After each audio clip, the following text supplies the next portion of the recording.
വലിയൊരു സ്വർഗം. ആ സ്വർഗത്തില് ആദം നബിയാകുന്ന ഒരു മനുഷ്യൻ മാത്രം. ടൈം പാസ് കിട്ടണ്ടേ, നേരം പോക്ക് കിട്ടണ്ടേ? ഒന്ന് ആലോചിച്ച് നോക്കാണ്.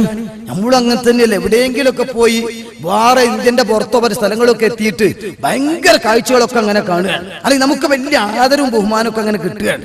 നമ്മുടെ മനസ്സിൽ കരുതി ഇത് കാണാൻ ആരും ഉണ്ടാവില്ലല്ലോ, എന്റെ മക്കളില്ല, ശിഷ്യന്മാരില്ല, കൂട്ടുകാരില്ല, ഭാര്യയല്ല, ഉമ്മല്ല, ഉപ്പല്ല, പിന്നെ ഇതിനെന്താ അർത്ഥമുള്ളത്? ഒരാൾ നമ്മൾ ആദരിക്കുമ്പോൾ നാലാൾ കാണാൻ വേണ്ടേ? നല്ലൊരു ഫുഡ് കിട്ടി, ഭക്ഷണം. ആ ഭക്ഷണം ഇങ്ങനെ ഇഷ്ടം പോലെ ഉണ്ട്. കഴിക്കുമ്പോ ടേസ്റ്റ് കിട്ടണമെങ്കിൽ ഒന്നോ രണ്ടോ ആൾ കൂടെ കഴിക്കാൻ വേണ്ടേ? അത് വേണമെന്നുള്ള മൂല്യം. മനുഷ്യന്മാരെ കാര്യം ഞാൻ പറഞ്ഞേ ഉണ്ടല്ലോ. ഒരു മാനവികത ഉള്ള മനുഷ്യത്വമുള്ള ആളാണെങ്കിൽ ഒരു നല്ല ഭക്ഷണം കഴിക്കും. ഒന്ന് രണ്ടാളും കൂടെ ഉണ്ടായാൽ കമ്പനിയായിട്ട് എന്തൊരു രസം നടന്നു പോകാൻ ഒക്കെ അങ്ങനെയാണ്. അതോ ഞാൻ തുടക്കത്തിൽ പറഞ്ഞത് മനുഷ്യൻ എന്ന് പറഞ്ഞാൽ തന്നെ സാമൂഹ്യ ജീവിയാണ്. ആ സാമൂഹ്യ ബോധം മനുഷ്യൻ ഉണ്ടാവണം. ഇന്ന് നഷ്ടപ്പെട്ടു. ഇന്നത്തെ സ്വന്തത്തിലേക്ക് ചുരുങ്ങി. അമേരിക്ക എന്ന മുറബിയായ ശേഖനെ ബൈഅത്ത് ചെയ്ത് ലോകത്ത് മുഴുവൻ ആളുകളും നീങ്ങാൻ തുടങ്ങിയപ്പോ അപ്പുന അത് കല്യാണത്തിന് വരെ ബാധിച്ചു. ഇൻഷാ അല്ലാഹ് അങ്ങോട്ട് ഞാൻ കടന്നു വരും. ബൊഫേ എന്ന സംസ്കാരമൊക്കെ അതിന്റെ ബാക്കി പത്രം. അമേരിക്കക്കാരൻ ഇറക്കുമതി ചെയ്ത ചീഞ്ഞളിഞ്ഞ സ്വന്തം എന്ന ആ ഒരു സംസ്കാരത്തിന്റെ ബാക്കി പത്രമാണ് ഇതൊക്കെ. ഇല്ല, ഇസ്ലാം അത് പഠിപ്പിക്കുന്നില്ല. ഇസ്ലാം എല്ലാ സ്ഥലത്തും കൂട്ടുത്തരവാദിത്തമാണ്. അതുകൊണ്ടാണ് ജനിക്കുന്ന കുട്ടിയടക്കം ആ കുട്ടി ജനിച്ചു വീഴുമ്പോ ആരെങ്കിലും പെറ്റോട്ടെ, കുട്ടി എന്തെങ്കിലും ആയിക്കോട്ടെ, അങ്ങനെയല്ലല്ലോ. ആ കുട്ടി ജനിച്ചിങ്ങോട്ട് വീണാൽ വലത്തെ ചെവിയിൽ ബാങ്ക് വിളിക്കണേ, ഇടത്തി കമുത്തും. ആ കുട്ടിക്ക് അതിന് കഴിയില്ല. പെറ്റ പെണ്ണിനും അതിന് ആഫിയത്ത് ഉണ്ടാവൂല. വേറെ ആരും ചെയ്തു കൊടുക്കണം. അതാ ഇസ്ലാം. കണ്ടില്ലേ നിങ്ങൾ? പൂക്കൾ കൂടി മുറിച്ചു കൊടുക്കണം. അതാണ് ഇസ്ലാം. സാമൂഹ്യ ബാധ്യതയാണ്. പിന്നെ ഒക്കെ കഴിഞ്ഞു മരിച്ചാലോ ഏത് വലിയ ബടാബമ്പൻ ബ്ലാക്ക് ബെൽറ്റോ ഗ്രീൻ ബെൽറ്റോ എന്ത് കിട്ടിയതാണെങ്കിലും ശരി, അവനതിന് കഴിയില്ല. അപ്പൊ അവനൊന്ന് കുളിപ്പിച്ചു കൊടുക്കണേ, അവൻ മര്യാദക്കൊന്ന് യാത്ര അയക്കണേ. ഇതാണ് ഇസ്ലാം. ഇസ്ലാം സാമൂഹ്യ ജീവിതത്തിന് നല്ല പ്രതിഫലം കൊടുക്കുകയും നല്ലവണ്ണം അതിന് മോട്ടിവേറ്റ് ചെയ്യുകയും ചെയ്യുന്ന മതമാണ്. ആദം നബി അലൈഹിസ്സലാത്തു വസ്സലാമിന് പക്ഷേ സ്വർഗത്തിൽ പടക്കപ്പെട്ടപ്പോൾ കൂട്ടിനാരുമില്ല. എല്ലാ ചടങ്ങുകളും കഴിഞ്ഞ് ആദം നബി സ്വർഗത്തിലൂടെ ഇങ്ങനെ കറങ്ങുകയാണ്. അല്ലാഹ് സമാധാനം കിട്ടുന്നില്ല, ടൈം പാസ് ഇല്ല. നമ്മുടെ മലബാറിയൻ കിഴക്കനേറടനാരൻ ഭാഷയിൽ പറഞ്ഞാൽ ഒന്ന് മിണ്ടിത്ത് ഉദാരിക്കാൻ ആളില്ല. നമ്മൾ അങ്ങനെ പറയാ, അതൊരു സംസാരിച്ച് സമയം കളയാൻ ആളില്ല. അങ്ങനെ വന്നപ്പോൾ അല്ലാഹു തആല ആദം നബിക്ക് ഉറക്ക് കൊടുത്തു. ഫനാമനൗമതാ, ആദം നബി അലൈഹിസ്സലാം അങ്ങുറങ്ങി. ഏത് ടെൻഷൻ ഉണ്ടാകുമ്പോഴൊന്നും ഉറങ്ങി എണീറ്റാൽ ഒരു സന്തോഷമാണല്ലോ. ആദം നബി അലൈഹിസ്സലാത്തു വസ്സലാം അങ്ങുറങ്ങി. ഫസ്തൈഖള വഇൻദ റഅസിഹി ഇംറഅത്തുൻ ഖായിദാ. ആദം നബി ഉറക്കുന്നങ്ങ് എഴുന്നേറ്റ് നോക്കുമ്പോ വഅജബൻ നജബാ, ഒരു ഇംറഅത്ത്. അതിന് നേരെ അർത്ഥം വെച്ച പമ്പർന്നോള് നമ്മള് പറയുന്നുണ്ടല്ലോ. അങ്ങനെ തന്നെയാണ് നമ്മളതൊക്കെ പ്രയോഗിക്കലാണ്. അതിനൊക്കെ അറബിയിൽ ഓരോ ഇന്നതുണ്ട്, ഓരോ പ്രയോഗിച്ചനും. പെൺ പിറന്നവൾ, അങ്ങനെയാണ്.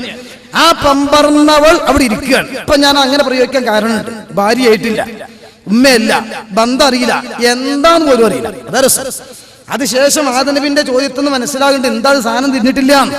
ആദം നബി അലൈഹിസ്സലാത്തു വസ്സലാം ഉറക്കുന്നിങ്ങനെ എഴുന്നേറ്റ് നോക്കുമ്പോ തലയുടെ ഭാഗത്ത് നമ്മള് തെറ്റാകൂലെങ്കിൽ ഒരു മലപ്പുറം പ്രയോഗം നടത്തുക, ഒരു ജന്തു കുടിച്ച് ഇങ്ങനെ കുത്തിർക്കുന്നുണ്ട്, അങ്ങനെ പറയാ. ഇങ്ങനെ ഉണ്ടല്ലോ. അതായത് ഒരാൾ ഇങ്ങനെ ഇരിക്കുകയാണ്. ആദം നബി അലൈഹിസ്സലാത്തു വസ്സലാം അതിങ്ങനെ നോക്കുന്ന സമയം അള്ളാഹു ഒപ്പിച്ച പണിയാണ്. ആദം നബി സുഖമായിട്ട് അങ്ങ് ഉറങ്ങിയതാ. ഉറങ്ങിയപ്പോൾ പതിയെ വാരിയല്ലുകളെ കൂട്ടത്തിൽ നിന്ന് ഏറ്റവും മുകളിലെ ഏറ്റവും വളവുള്ള വാരിയല്ല് ഇങ്ങോട്ട് ഊരിയെടുത്തു, ക്ലോണിംഗ് മോഡൽ. എന്നിട്ട് അത് വെച്ചിട്ട് അല്ലാഹു തആല ആദം നബി അലൈഹിസ്സലാത്തു വസ്സലാമിന് വേണ്ടി ഹവ്വാ ബിവിയെ ഖലഖല്ലാഹു മിൻ ളിലാഹി, ആ വളഞ്ഞ വാരിയല്ലിൽ നിന്ന് ഹവ്വാ ബീവിനെ അങ്ങോട്ട് പടച്ചു. ഇത് ആദം നബി അറിഞ്ഞിട്ടില്ല. അതുകൊണ്ടാണ് ഈ ഓപ്പറേഷൻ ചെയ്യുമ്പോഴൊക്കെ അനസ്തേഷ്യ കൊടുക്കണമെന്ന് പറയുന്നത്. ഇങ്ങനെയാണല്ലോ, ബോധം കെടുത്തിട്ട് നമ്മളെ ഓപ്പറേഷൻ ചെയ്യും ഡോക്ടർമാരൊക്കെ. എന്തിനാ? അത് അറിയാതെക്കാൻ വേണ്ടിയാണ്. പല്ല് പറിക്കാൻ പോയാൽ പോലോന്ന് ധരിപ്പിക്കാൻ എടുത്തുവല്ലോ, എന്നെ ധരിപ്പിക്കുന്നു വേണ്ടാണ്, അത് സമസ്തന്റെ തീരുമാനമാണ് ധരിപ്പിക്കണമെന്നുള്ളത്. അത് പഴയ കാലം മുതലേ നടന്നു വരുന്നതുമാണ്. ഇരിക്കട്ടെ, ആദം നബി അലൈഹിസ്സലാത്തു വസ്സലാമിന്റെ ഈ വാരിയല്ലിങ്ങോട്ട് ഊരിയെടുത്തുകൊണ്ട് അല്ലാഹു തആല പടച്ചു ഒരു പെണ്ണിനെ. കണ്ണിങ്ങ് തുറന്നു നോക്കുമ്പോ ഒരു പെണ്ണിനെ ഇങ്ങനെ കാണുകയാണ്. ഫസഅലഹ.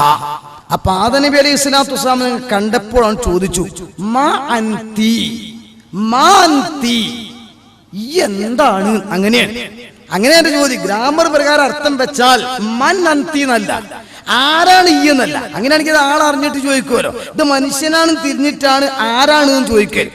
നേരെ മറിച്ച് മാ അൻതി, എന്താണ് ഈ? നമ്മൾ ഇരുട്ടത്ത് ഇങ്ങനെ പോവുകയാണ്. പോണ സമയത്ത് കയ്യിൽ ടോർച്ചുമില്ല, എന്തോ റോട്ടിൽ ഒരു കറുപ്പനെ കാണുന്നുണ്ട്. നമ്മൾ തല കൈ ഓടി വരിയോ, എന്താ ഇവിടെ എന്തോ ഒരു സാധനം ഉണ്ട് എന്ന് പറയും. ടോർച്ചടിച്ചോമേ നാടിക്കുട്ടി കള്ളുടിച്ച് അടുക്കുക. ശരി, അപ്പൊ ആരാണത്? അത് നാടിയാ. ശരി, കണ്ടുങ്ങൾ അതുവരെ ചോദ്യം എന്തോ ഒരു സാധനം ഉണ്ട് എന്നാണ്. ആളറിഞ്ഞു മനുഷ്യൻ, അപ്പൊ ആരാ? നാടിക്കുട്ടിയാ. നിങ്ങൾ ഇതാണ് മാറ്റം. ഇതുകൊണ്ടാണല്ലോ ഖബറിൽ വെച്ചിട്ട് നമ്മളോട് ചോദ്യം ചോദിക്കും മലക്ക്. എന്താ ചോദ്യം?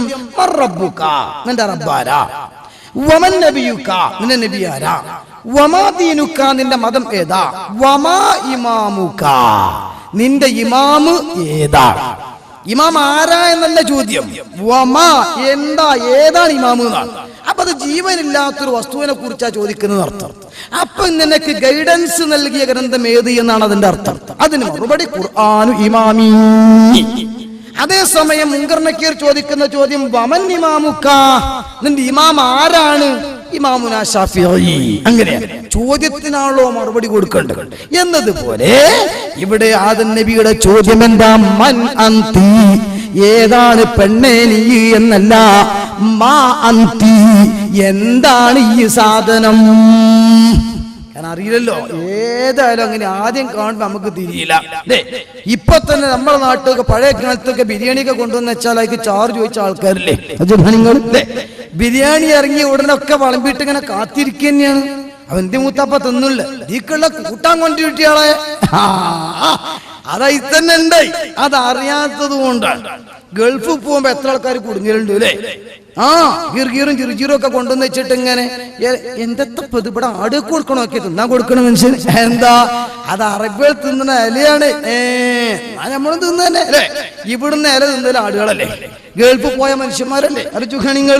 അങ്ങനെ ഓരോന്നും നമ്മൾ അറിയാത്ത ആളുകൾ ഫ്ലൈറ്റിലൊക്കെ കയറിയ ബാത്റൂമിൽ കയറിയിട്ട് എത്ര ആൾ കുടുങ്ങിയിട്ടുണ്ട് അല്ലേ? കാരണം ഇതെങ്ങനെ തുറക്കണ്ട, എങ്ങനെ അടക്കണ്ടെന്ന് അറിയണ്ടേ? ആ കോലത്ത് എയർപോർട്ടിലെ ക്ലോസറ്റിൽ നിന്ന് വെള്ളം കുടിച്ച ആൾക്കാരില്ലേ? എനിക്ക് ഞാൻ അങ്ങോട്ട് ഇപ്പൊ പറഞ്ഞതൊക്കെ ഹജ്ജിന്റെ ക്ലാസ്സിലൊക്കെ പറയേണ്ട വിഷയമാണ്. ഏതായിരുന്നാലും ഞാൻ പറഞ്ഞുകൊണ്ട് വന്നത്, അറിയാത്ത കാര്യമാകുമ്പോൾ കിട്ടുന്നത് പോലെ ചോദിക്കുമെന്നത് ഉറപ്പാ. ആദം നബിയുടെ ചോദ്യം മാ അന്തി, എന്താണ് നീ? ആ ഉടനെ തന്നെ ഹവ്വാ ബീവിന്റെ മറുപടി വരുന്നു, കാലത്ത് ഇംറഅ, ഞാനൊരു പെണ്ണാണ്. നിങ്ങൾ പറയാണ് ഞാൻ പെണ്ണ് എന്ന് പറഞ്ഞ ഒരു സാധനമാണ്. അപ്പൊ ആരെ ഇപ്പൊ ക്ലാസ് എടുത്തു കൊടുത്തത്? ആ ക്ലാസ് ആരെ പഠിപ്പിച്ചു കൊടുത്തത്? അതെ, ആദം നബി അലൈഹി സ്വലാത്തു വസ്സലാമിന് അല്ലാഹു തആല പഠിപ്പിച്ചു കൊടുത്തതാ. ചോദ്യം ഹവ്വാ ബീവിക്കും അല്ലാഹു പഠിപ്പിച്ചു കൊടുത്തതാ. നിങ്ങൾ അത് അല്ലാഹു തആല ഒരു വസ്തുവിനെ വേണ്ടിയിട്ട് നോക്കുകിൽ ആകെന്ന് ചൊല്ലിൽ അതാകും അതെന്നോവരു മേലാൽ വരുന്നേ വിശേഷം പറഞ്ഞോവരു ഏറും മലക്കൂത്തിൽ രാജാളിയെന്നോവരു. അല്ലാഹു തആല കൊടുക്കാൻ തീരുമാനിച്ചാൽ ചില ആളുകൾക്ക് കൊടുക്കുന്ന അറിവാണ്. ഹവ്വാ ബീവിക്ക് അല്ലാഹു തോന്നിപ്പിച്ചു കൊടുത്തു. ഹവ്വാ ബീവി പറഞ്ഞു ഇംറഅ, ഞാൻ ഒരു പെണ്ണാണ്. ഇരിക്കട്ടെ, രണ്ടാമത്തെ ചോദ്യം കേട്ടോ.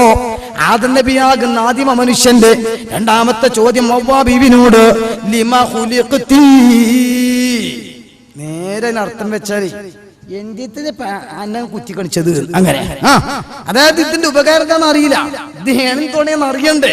ലിമ ഖുലിഖ്തി, എന്തിനെ പെണ്ണെ പഠിച്ച്? അങ്ങനെ ചോദിക്കാണ്. ആദം നബിക്ക് അറിയില്ല. അതുകൊണ്ട് എന്തിനെന്നെ പടച്ചു? ഇനി പെണ്ണുങ്ങൾ കേൾക്കണം. അതായത് ലോകത്ത് വന്ന ആദ്യത്തെ ഇണയും തുണയും. ഇടയ്ക്ക് ഞാൻ ഭാര്യ ഭർത്താവ് എന്ന് പറഞ്ഞു പോയാൽ അത് നിങ്ങളെ കൂട്ടത്തിൽ പെട്ട് പഠിച്ചു പോയതുകൊണ്ട് മനസ്സിലാക്കിയാൽ മതി. ഞാൻ തുടക്കത്തിൽ പറഞ്ഞിങ്ങനെയാണല്ലോ, അതങ്ങനെ ശീലിച്ച് ചിലപ്പോ പറഞ്ഞു.